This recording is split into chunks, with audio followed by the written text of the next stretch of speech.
First of all, I think I need to say a big thank you to Nick and to Gillian, actually, for being hugely patient with us when we said, oh, we can't quite do that, we need to think about something else. The spirit of openness which met this resistance, we're really grateful for, because I think there's been huge creativity that's come out of that.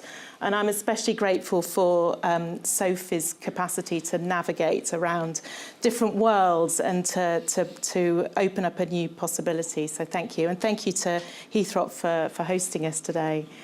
So in the spirit of bringing what you've got to the party, I thought what I would do is to try and frame the day a little bit and to use some of my own experience, of JRS's experience, and to fill in some of the gaps that I hope might make it easier for people who are not familiar with the asylum process to understand what's then said this afternoon.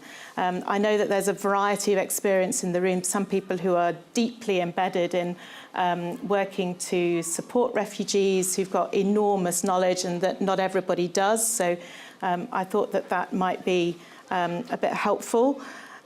Just to make clear, I'm not an academic. In the descriptions of the day, I will be described as a practitioner.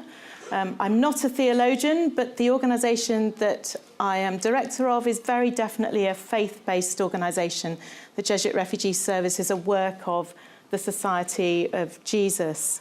And I should also say, perhaps, as Sophie spoke about how we tried to come at all of this in a spirit of mutual openness, I should perhaps explain that many of the issues that bear so heavily on the refugees that we accompany, serve and advocate on behalf of at JRS are also quite closely interwoven with my own personal story about how I came to be a practitioner, in that it was that frustration with the closing space to argue for a more humane immigration system that was one of the things that made me start to think that maybe I wanted to do something else.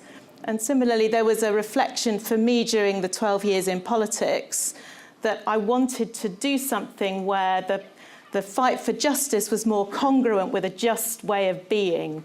And that was what attracted me to JRS, where to be for, to argue for and to argue on behalf of somebody else was also congruent with being with.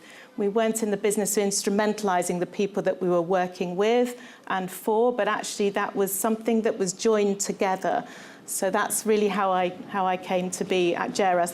That was what drew me in the beginning to working for JRS, and is still what motivates me today and makes me very proud to work as part of that organisation. So everybody that the Jesuit Refugee Service in the UK works with is either destitute or has been detained as part of the asylum process. And you'll hear people speak later, as Sophie and Nick said, and you'll hear people reflecting on conversations that have taken place where we've been trying to grapple with what that looks like, what's that really like in practice for people as part of their lives. Now, I think there's a risk in listening to that without understanding some of the wider context, that you can hear the pain and hear it as a kind of personal tragedy without understanding this as part of a wider issue, and that actually this is a wider issue of justice. So what I want to do is to say something about the policy context that puts people in the position that they will then describe in various ways later on today. Now, today is World Refugee Day, it's Refugee Week, so there's an enormous amount in the news at the moment about people who have been displaced and who are seeking asylum. It's worth bearing in mind when we hear the huge global figures that actually the numbers of people who seek asylum in the UK are really very small.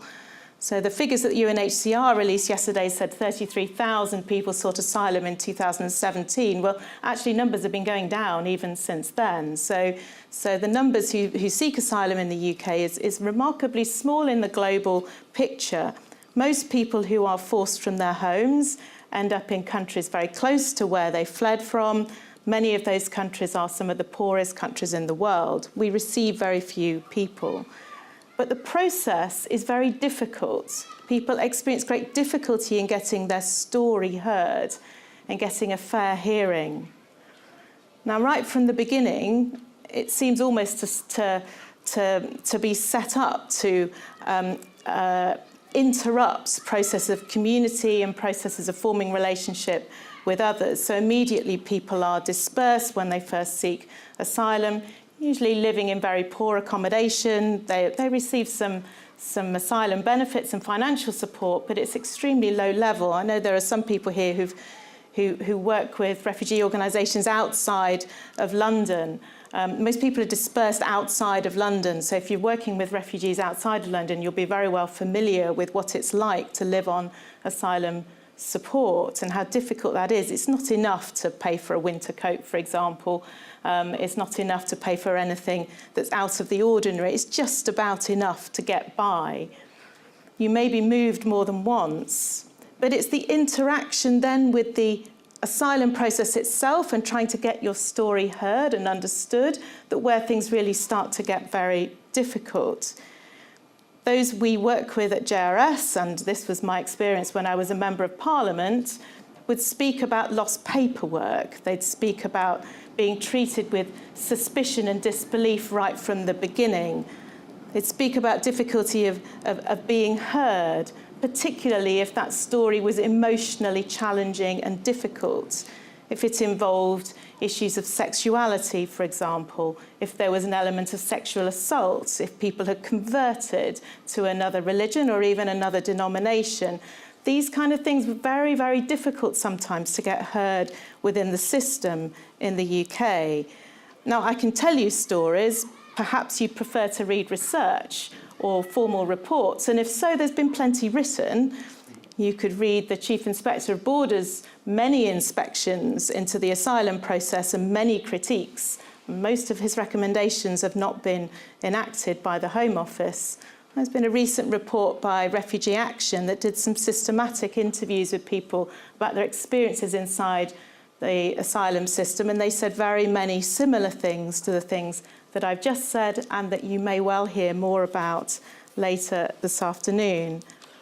If you've been watching some of the coverage in The Guardian recently, you'll hear the stories of caseworkers speaking anonymously about their own difficulty of listening to stories of asylum seekers, how poorly trained they've been, how poorly supported they've been, the pressures, the targets they've been under that stop them from fully listening and treating each individual story with the merit and the nuance that it deserves. The country information that's used to make decisions has been notoriously flawed. The courts throughout the country information that was used about Eritrea, for example, many people will speak about the difficulty in accessing legal advice. The changes to legal aid mean that most legal aid lawyers have inadequate amount of time to spend to really hear a story and interrogate it and provide the kind of evidence that's needed for the Home Office. But there's something else about story, and that's that the system expects you to tell your story in a completely linear way. And that's not actually how most people experience their lives. And it expects you to tell your story in a way that's divorced completely from your community, from your family, from your friends, when most people experience their lives as integrated with that, as connected to other people. The system doesn't allow you to do that. It puts a very narrow frame on the questions that it asks. Now, huge numbers of people eventually who are refused initially will get recognised at a later stage, sometimes through a first appeal, sometimes many, many years later. But unfortunately, the problems really set in for you if you are refused. And that's those people who are refused asylum are the people who we work with, particularly at the Jesuit Refugee Service in Wapping. Because what happens if your asylum case is turned down and you're refused is that all your financial support is withdrawn.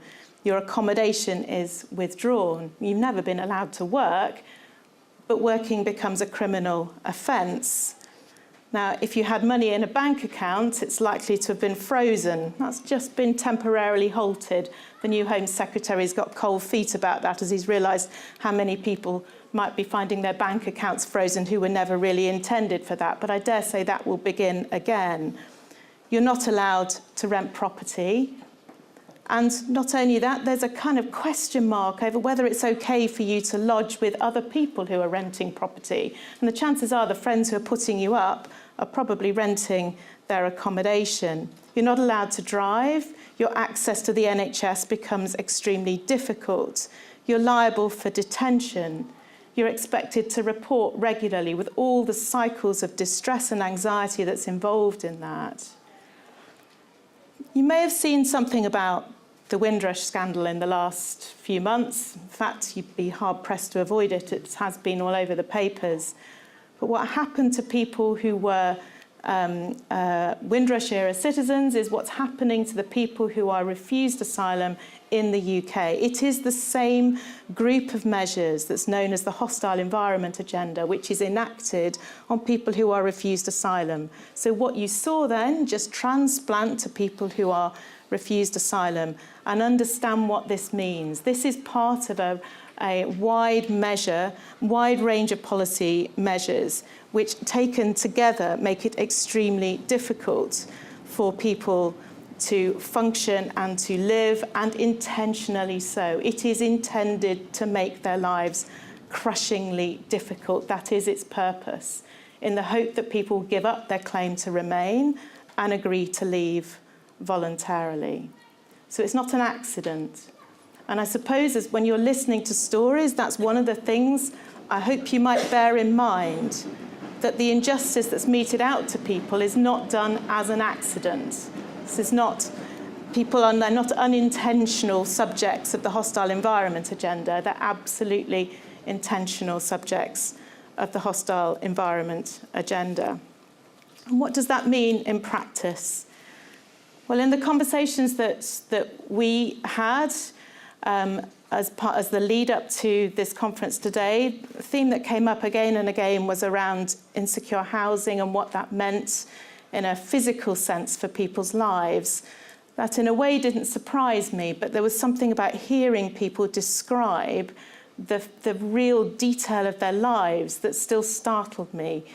We'd done some research, which again Sophie led, with many of the other members of the team and volunteers at JRS. There's a report over there you might like to look at. It's called Out in the Cold. There's quite a few copies there. And that looks at what people's actual experiences of destitution, what does that mean in terms of where people are being forced to sleep? And what we found was that 2/3 of those who were members of who came to our day centre were sporadically street homeless within the previous year. And some of them had been street homeless for quite extended periods of time. But for many people, there was a kind of fluctuation. Some nights they found somewhere to sleep, some nights they didn't. But this huge uncertainty. And listening to the stories of people who spoke, they spoke about constantly being on the move, of walking to try and find the friend who might be willing to take them in that night, of moving from one friend to another and waiting for the door to be opened. And it hadn't really occurred to me until I listened to the detail of people's stories in that context, the way in which the journey that people have been on physically has not ended. I had understood that that journey had not ended in that they do not have the security to stay, but there's a physical experience of aching limbs and worn-out shoes, of sleeping on sofas. The physicality of that uncertainty really struck home to me in terms of what we're really doing to people through the system. So set against that hostility is the way in which we try to organise what we do and how we respond to people at JRS. And I'll say a little bit about what we do and why we do it and what our approach is. I say so with some humility, I hope, understanding that what we do is not perfect and that we are a group of human beings and that we often fail to live up to all our best hopes. So I offer, nevertheless, the experience of what we do and the ways in which it has changed us. And as we've listened to refugees talk about what we do, how that has changed how we again respond. So the kind of hub of what we do for those who find themselves made destitute by the system is to provide a day centre. Now, in a way, that's not uncommon. There are other day centres within London who specialise in different ways and do different things. We offer a hot meal. We offer small amounts of financial support to make sure that people can get the bus to other appointments, for example. We also run some activities during the week that are focused really on building resilience and trying to give people an outlet for creativity. And we run a hosting scheme with religious communities to give people some temporary accommodation for 3 or 6 months at a time. And for those who are in detention, we run a detention visiting service that's focused particularly on providing pastoral care. But I suppose what's different for us is about how we understand our own mission and our own purpose. So yes, so we provide things. We provide a hot meal, as I said. We arrange people some accommodation. So we meet basic needs. But we understand our mission primarily as being one about being with. Our primary mission is to accompany, to serve as a companion and to advocate on behalf of refugees. It's a mission which is founded in faith in our charter. It says that to accompany is to affirm that God is present, even in the most tragic moments of human history. The hope of Pedro Rupe when he set JRS up 37 years ago was that we would be in some way a visible sign of God's love for those who have been rejected in an uncaring world. So what does it mean to accompany? Well, Sophie started to hint at some of that, and I'll say something more about how that impacts on the day centre. But this mutual openness, this willingness to bring yourself and to meet the other, to get to know the other person, not just as somebody with an uncertain immigrations case who doesn't have a right to remain, not just as a person who might at that moment be homeless. Yeah, sure, that might be an enormous part of their life, but their story goes way back. Their story is more complicated than that. Their story even now here is more complicated than that. Their character is more complicated than that. We are all more complex and multi-layered than the thing that we say about ourselves as a label. So getting to know people, greeting people by name, welcoming them, sitting together and eating together turned out to be the most valued thing that we were able to offer. It's a bit of a wake-up call as a director when you're worrying about what service you should provide and whether you're meeting needs, to find that the thing that people appreciate most about you is that you sit and eat together.